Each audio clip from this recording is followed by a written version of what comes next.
Sampai tengok belalang pun. Belalang nampak biasa, tapi orang cipta peti sejuk hari ni sebab belalang. Sebab lebah. Lebah kan, tengok. Lebah dia nak cari makanan untuk anak dia. Dia terbang ke padang, kadang-kadang dia sengat belalang. Bila dia sengat belalang, belalang tu mati ke pengsan? Dia sebenarnya memengsangkan, bukan mematikan. Tapi pengsan tu pengsan yang akan pi pada mati. Pengsan yang tak akan sedak-sedak lagi. Jadi dia tak makanan di situ seolah-olah macam kita tak dalam peti ais. Dia jadi freezer. Jadi bilalah dia tadi bertelur, dia akan ambil lah belalang-belalang hak disengat secara mati secara perlahan tu untuk makanan anak dia. Dia panggil makanan tahan lama lah. Kalau mati dia cepat jadi bangkai. Tapi dia sengat cara yang tak sedar diri tu, memang belalang tu akan mati. Tapi cara yang perlahan-lahan untuk menjamin mutu, kualiti, keunggulan, itulah downhill pada belalang. Nampak tak? Tengok hujan. Kan dia tadi cerita pasal hujan. Kita cerita hujan sikit. Hujan ni terkondensasi. Bukan kondem. Kondensasi ni penguapan air naik. Berapa tan sehari naik air? 60 juta tan. Bukan sehari, satu saat.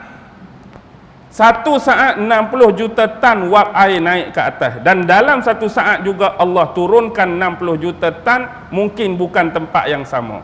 Dengan bahasa yang lain, dia tarik 60 juta tan satu saat dan dia turunkan 60 juta tan satu saat di tempat lain. Sebab itu kestabilan masih terus kekal. Naik saja tak turun-turun jadi kemarau. Turun saja-saja tak naik-naik jadi banjir pula. Sebab tu ekosistem kita kekal. Sebab dia naik sama jumlah dia, dia turun pun sama. Bila nak jadi tu, awan yang paling rendah, paling minima 1200 meter. Tinggi mana 1200? Paling tinggi nak jadi hujan 10 hingga 12,000 meter. Jadi di sinilah hujan tu terbentuk.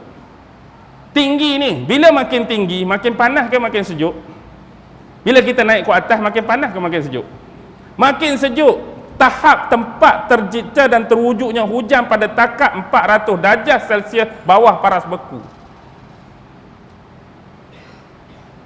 400 bawah beku. Patut hujan turun berketul ke cair? Patut berketul. Patut berketul. Tapi sebab dia air tulen tidak pernah akan berubah walaupun apa darjah persekitaran dia. Sebab dia tulen. Tu betul-betul air tulen, dia tak akan berubah. Jadi bila dia turun, dia akan melakukan proses perubahan. Satu saat berapa kali air hujan tu berubah? Nak jaga keselamatan. Sebab apa? Bila ketinggian dia boleh capai 10 hingga 12,000 meter, maka takat kelajuan dia turun boleh capai 588 km sejam. Kita hari ni pandu kereta, bayangkan naik dekat nak 600. Kita meter berapa? 200 tu rasa cemas dah. Oi, hang naik 200, risau aku. 588 bayangkan duduk atas kereta lagu mana? Itulah ketinggian hujan turun.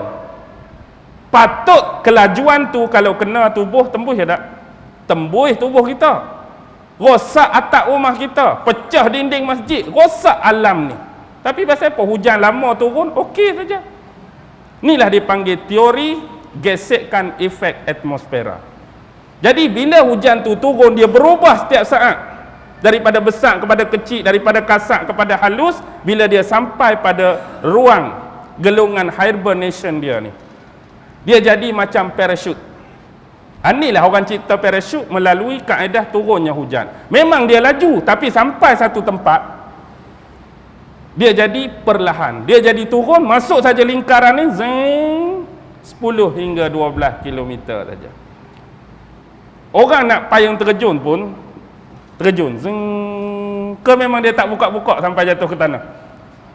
Tak buka, mati. Pada akal. Mungkin hidup kalau Allah nak bagi panjang umur. Tu kita tak boleh nafi. Tapi sampai satu tahap tertentu, ni perlu dah buka. Pun pernah buka. Bila buka, laju macam tadi ke perlahan dah? Perlahan dah. Perlahan, dia pun turun elok. Kalau dia tak buka, agak-agak jadi ke mana? Dia tak buka, pecah tubuh dia. Macam juga hujan tadi, turun 588 pam pam pam pam pam, zrap zing. Relax.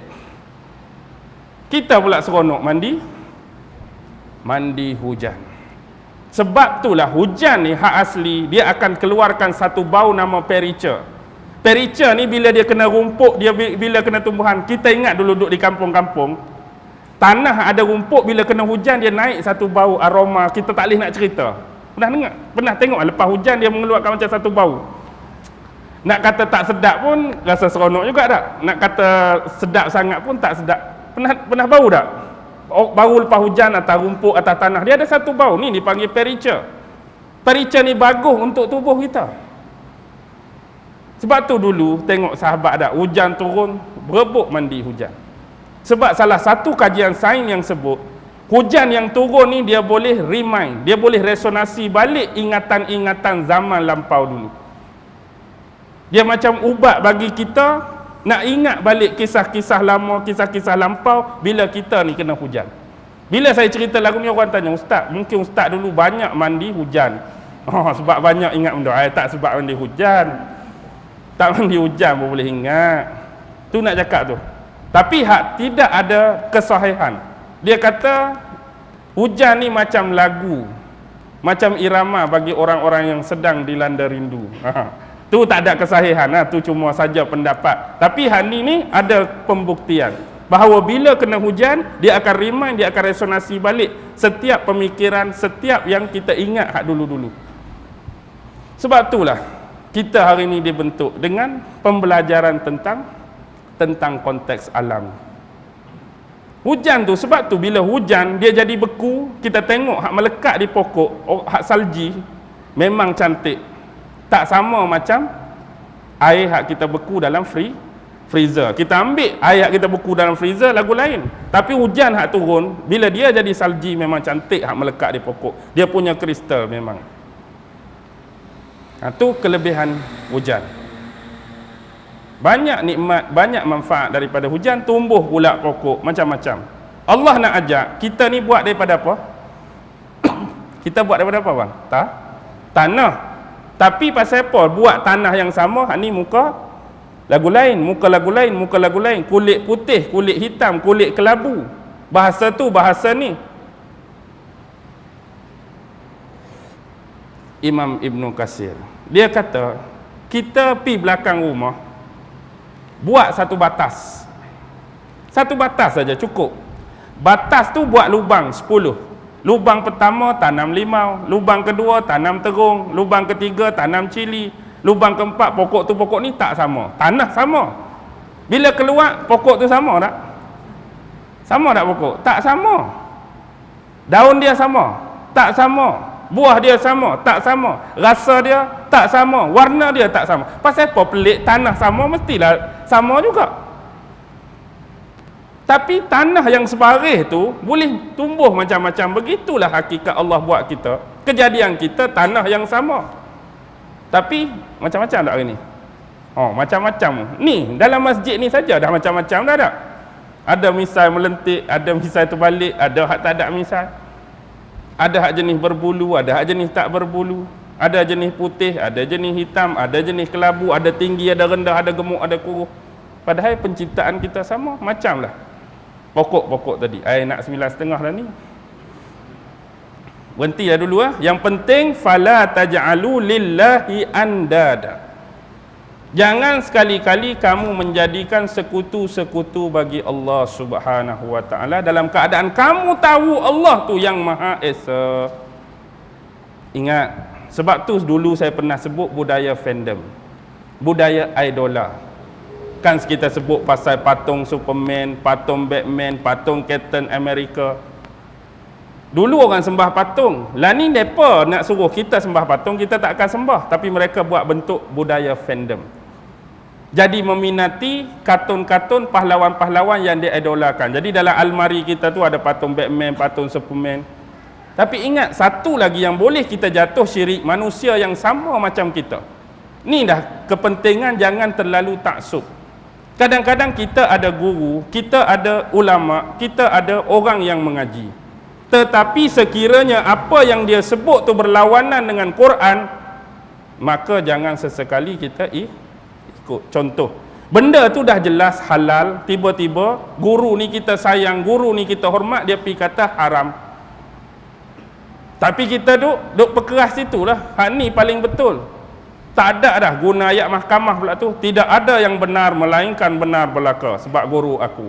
Tidak ada yang betul melainkan betul belaka sebab ustaz aku. Quran kata lagu lain, dia kata lagu lain.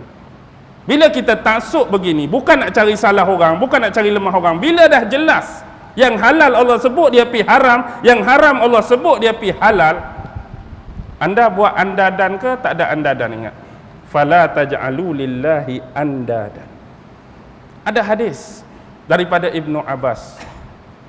Qala rajulun lin nabiy sallallahu alaihi wasallam, ma syaa Allah wa syi'ta, faqala aj'altani lillahi nidda, qul ma syaa Allah wahdah. Riwayat daripada Ibnu Abbas, ada seorang lelaki pernah jumpa Nabi. Pernah jumpa Nabi, dia sebut apa dekat Nabi? Ma syaa Allah wa syi'ta. Inilah kehendak Allah dan juga kehendak kamu. Inilah kehendak Allah dan kehendak kamu, wahai Muhammad. Nabi Muhammad bangkang. Nabi Muhammad ajak dia. Aja'altani lillahi nidda. Adakah kamu nak menjadikan aku ni sebagai tandingan bagi Allah? Qul, yang perlu kamu sebut masya Allahu wahdah. Ini semua adalah ketentuan, kehendak daripada Allah. Jangan kamu kata inilah kehendak Allah, inilah kehendak Muhammad. Sampai orang kata ni lah Allah nak, ni dah Muhammad nak, Nabi kata aja'altani lillahi nidda. Jangan jadikan aku ni tandingan bagi Allah, tapi kata kehendak Allah seorang dia saja. Dan kita hari ni kerana terlampau taksub, kerana terlampau percaya, kerana terlampau sayang, terlampau hormat benda yang bersalahan pun kita tak kata dia Tuhan. Tapi bila berlawanan dengan apa yang siapa sebut, Quran ni ayat Allah, dan dia berlawanan dengan ayat Allah, kita duk puja ni, duk sokong ni, jadi apa? Nampak tak? Kita tak sedar. Syirik cukup samar, syirik cukup nipis, syirik cukup kecil. Banyak benda yang kita tersasar, banyak kita yang tak perasan. Tunggu lagi belakang, iblis dengan setan duk tepuk. Mereka tak perasan, mereka tak sedar.